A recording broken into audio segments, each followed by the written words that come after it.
Telugu audio Bible నిర్గమాకాండము 24వ అధ్యాయము.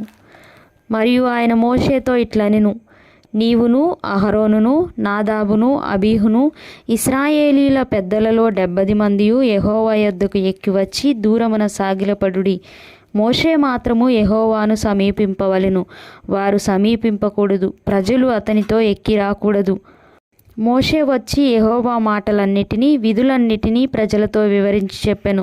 ప్రజలందరూ యెహోవా చెప్పిన మాటలన్నిటి ప్రకారము చేసేదమని ఏకశబ్దముతో ఉత్తరమిచ్చిరి. మరియు మోషే యెహోవా మాటలన్నిటినీ వ్రాసి హృదయమందు లేచి ఆ కొండ దిగువన బలిపీఠమును ఇశ్రాయేలు 12 గోత్రములు చొప్పున 12 స్తంభములను కట్టి ఇశ్రాయేలీయులలో యవనస్తులను పంపగా వారు దహన బలులను అర్పించి యెహోవాకు సమాధాన బలులుగా కోడెలను వధించిరి. అప్పుడు మోషే వాటి రక్తంలో సగము తీసుకొని పళ్ళెములలో పోసి ఆ రక్తంలో సగము బలిపీఠము మీద ప్రోక్షించెను. అతడు నిబంధన గ్రంథమును తీసుకొని ప్రజలకు వినిపింపగా వారు యెహోవా చెప్పినవన్నీయు చేయుచు విధేయులమైయుందుమనిరి. అప్పుడు మోషే రక్తమును తీసుకుని ప్రజల మీద ప్రోక్షించి, ఇదిగో ఈ సంగతులన్నిటి విషయమై యెహోవా మీతో చేసిన నిబంధన రక్తము ఇదే అని చెప్పెను. తరువాత మోషే అహరోను నాదాబు అబీహు ఇశ్రాయేలీయుల పెద్దల్లో 70 మందియు ఎక్కిపోయి ఇశ్రాయేలీయుల దేవుని చూచిరి. ఆయన పాదముల క్రింద నిగనిగలాడు నీలమయమైన వస్తువు వంటిదియు ఆకాశమండలపు తేజము వంటిదియు ఉండెను. ఆయన ఇశ్రాయేలీయులలోని ప్రధానులకు ఏ హానియు చేయలేదు. వారు దేవుని చూచి అన్నపానములు పుచ్చుకొనిరి.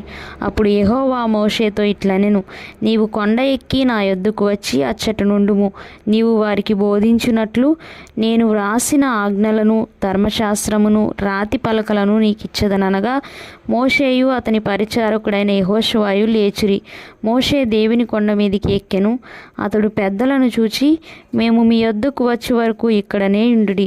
ఇదిగో అహరోనును హూరును మీతో ఉన్నారు. ఎవనికైనాను వ్యాజ్యమున్న ఎడల వారి యొద్దకు వెళ్ళవచ్చునని వారితో చెప్పెను. మోషే కొండ మీదికి ఎక్కినప్పుడు ఆ మేఘము కొండను కమ్మెను. యెహోవా మహిమ సీనాయి కొండ మీద నిలిచెను.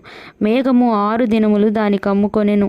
7వ దినమున ఆయన ఆ మేఘములో నుండి మోషేని పిలిచినప్పుడు యెహోవా మహిమ కొండ శిఖరము మీద దహించు అగ్ని వలె ఇశ్రాయేలీయుల కన్నులకు కనబడెను. అప్పుడు మోషే ఆ మేఘములో ప్రవేశించి కొండ మీదికి ఎక్కెను. మోషే ఆ కొండ మీద రేయింబవళ్ళు 40 దినములుండెను.